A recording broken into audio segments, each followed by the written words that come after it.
Hello bachcho, let us read the question first, and the question is find the principal solutions of the following equations. Cos x is equal to -1.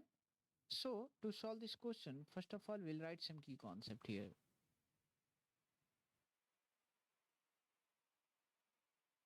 And the key concept is that we need to know that the value of cos 0 degree gives always 1. So this was the key concept, and we need to know one more formula is that, so suppose we have a cos 180 degree minus theta, so we always get the minus cos theta.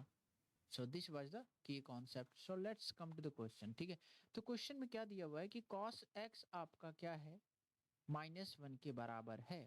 ठीक है, तो यानी cos x -1 के बराबर है, और cos 1 कब होता है, cos 1 होता है आपका 0 पर. ठीक है, तो हम क्या लिखेंगे यहाँ पे, cos पाई माइनस क्या लिखें, x लिखें, तो ये क्या दे देता है, ये दे देता है आपका cos x minus of cos x. ठीक है, तो अब हम जानते हैं कि ये जब पाई में से हमने सब्ट्रैक्ट किया इसको, तो हमें एक चीज़ और जानना होगा यहाँ पर कि cos की वैल्यू सिर्फ फोर्थ क्वाड्रेंट में पॉजिटिव होता है और सेकेंड क्वाड्रेंट में पॉजिटिव होता है. ठीक है, और बाकी यदि बात करें सेकेंड क्वाड्रेंट और थर्ड क्वाड्रेंट, उसमें क्या होता है, इसकी वैल्यू निगेटिव होता है. ठीक है, तो यहाँ हम क्या लिख सकते हैं कि cos पाई, अब यदि हम लिखना चाहें x की वैल्यू, यहाँ से हमने देखा कि cos 0 पे क्या होता है, 1 होता है, तो यहाँ 0 रखेंगे, तो माइनस cos ऑफ 0 डिग्री, तो इसकी वैल्यू होता क्या है, cos पाई आ जाएगा यहाँ से अपना.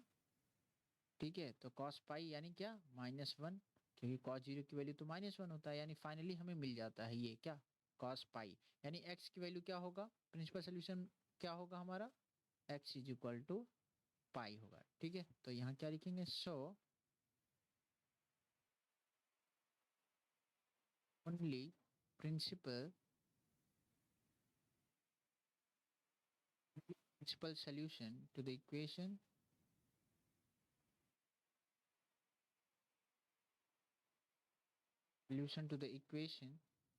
is x is equal to pi. ठीक है, x is equal to pi ही होगा.